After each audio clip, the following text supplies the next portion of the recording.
We are going through IVF and we don't want kids anymore. Posted by you/impulsive pain pusher. I don't know how we got here. We agreed we would not do IVF, but somehow it felt like the next step, the easy solution. We're both under 30, generally active and healthy. We never thought we would be in the 2% of cases where IVF doesn't work. There is something about having so much time to think about having children. It's strange how other people can decide they want to bring life into the world and simply do it. We have watched our friends and family go through very difficult times with their children and love them with everything in them. They ask us if we want to take them home and, in the same breath, tell us it's the best thing that's ever happened to them. I have always imagined my life full of children, but when I couldn't conceive naturally, I hoped for just one.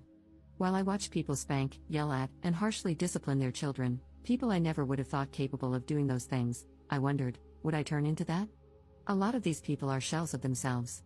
I have found myself wondering if that's even what I want for me. Thousands of pills, appointments, blood work, hundreds of shots, 2 surgeries, several transfers, dozens of ultrasounds, anticipation, tears, disappointment, thousands of dollars, healthy embryos, acupuncture, periods. It has never worked. And for what? To force life into this world? I have this deep instinct that it's not going to happen. I will never be pregnant. How can I continue to try and feel this at the same time? That's like torturing myself. I have no emotions about it anymore. I'm sure I'll be sad some days, but right now, this decision feels freeing. And I feel guilty. We have frozen embryos. What are we going to do with them? People know, people are praying, people are invested, but I am done. Not in an angry way, I'm done with the game. We are done with the game. The game of the doctors, the game of pretending like this is exciting. I don't want to try so hard for a child who ultimately might not want to be born, just for the sake of ourselves. We might not be able to give them a sibling, which I believe is the greatest gift you can give any human. It feels selfish, it feels wrong. It's ruining me. It's ruining us. What will be, will be. Commenter. In moments of emotional and physical exhaustion, our fears become amplified. You need rest. Take a break, take some time, and gain perspective from a healthy place. Additionally, stop worrying about the opinions and expectations of people outside your marriage. They have no stake in this and no right to influence your decision. I wish you the best of luck. Ops response. Thank you. My thing is, I'm either 100% or 0. The middle ground is what drives me crazy. I cannot continue this if I know I'm not doing everything I possibly can. The what ifs, the curiosity about ovulation, or when my period is coming, does that make sense? I don't even know if it sounds insane. For example, I've switched my cooking utensils and pans, household products, hair products. We use local soap and makeup. I don't wear jewelry, and I stopped dyeing my hair, no perfume. We eat clean and local. I don't wear workout clothes unless they're 100% cotton or linen. I quit vaping, marijuana, and drinking. I work out, hike, kayak, go fishing, and walk every single day. I'm the healthiest I've ever been in my life. I feel good about this, but still, no child. It wasn't for nothing, but it wasn't enough for a pregnancy. I want to go back to a normal view on these things, not an obsession. I want my life back. Commenter. How is having a sibling the greatest gift you can give a person? I wish I had no siblings. It has literally only made my life harder. I'm sorry you're going through this, it sucks. Ops response. Siblings are all I have from narcissistic parents. They are the only people who fully understand the abuse, just my personal opinion. I would feel guilty for not being able to provide a sibling. That's just me. Update 6 months later. Following up 6 months later on our decision to stop fertility treatment due to new thoughts about producing offspring.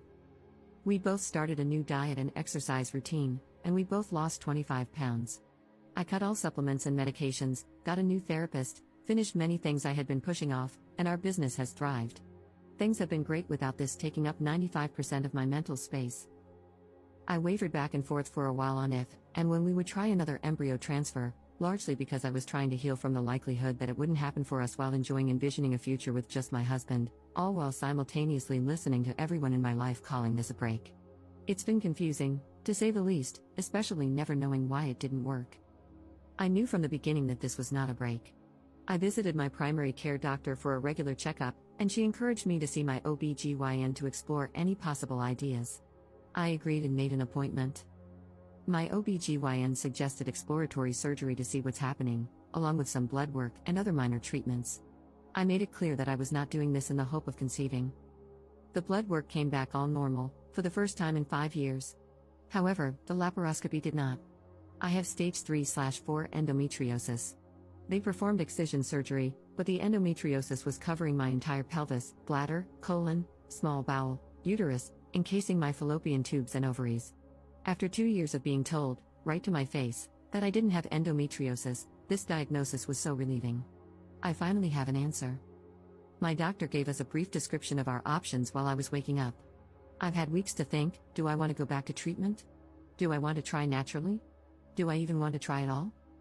Recovery was hard, both mentally and physically. All I could think about was how I have this timeline now before it grows back. And if I don't medicate, it will return even faster. I was having vivid dreams of disaster situations happening, with no one around me believing me, brushing me off. I cannot even begin to describe how difficult this has been to process. It doesn't feel real, the diagnosis, the options. This is not me. It can't be happening to me. My follow-up was today, and they laid out our options: a 2 to 5% chance to conceive naturally every month, or a 50% chance of conceiving with euploid embryos after at least 3 months of suppression, which will practically put me into menopause. It seems like the next step. And here I am again, researching all day, calling clinics to see who will do transfers for the cheapest. What the actual F am I doing? Husband gets home. I tell him everything I've learned. I'm still in the same spot, I don't want to do it. So we're not. I'm sad it has come to this, but truly, I have spent the past 5 months feeling great inside and out. I want to feel this way for as long as I can. Fertility treatment will derail that completely.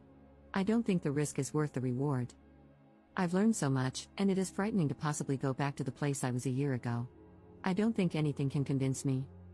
I'm a different person, and I'm still done. Top commenter. One thing people rarely talk about when it comes to fertility treatments is just how much time and energy they consume. You're juggling multiple fertility clinics, handling the research, pricing, testing, medications, and all the details while also dealing with the constant mental weight of thinking about what you should and shouldn't be doing each day. Then, once you've managed all of that, the real work begins, administering the medications. And did I mention how you might even change your diet, driven by the desperation to make sure everything is perfect? It's overwhelming, time-consuming, stressful, and often downright depressing. Every month, when your period arrives, it's another reminder that you're not pregnant. Meanwhile, those around you who know you're trying might brush it off, but it's a huge deal to you. And, of course, there's always that one friend who seems to get pregnant effortlessly, sometimes even unsure if they want to keep the pregnancy. Each failed attempt takes its toll. It's not just the emotional pain of disappointment, it's also the physical toll. The medications you're taking might cause weight gain and trigger a sort of postpartum-like depression. So now, you're dealing with deep sadness and the crushing reality of not being pregnant. I completely understand why, after all of this, you might not want to go back to trying. It's been over 10 years since we first started, and the only thing that's helped me is focusing on doing my best every day at finding joy in life. 6 years of trying was incredibly tough. I missed out on so much because I was always focused on the next step in the process, missing the chance to enjoy time with friends and live in the moment. Just know you're not alone in this journey.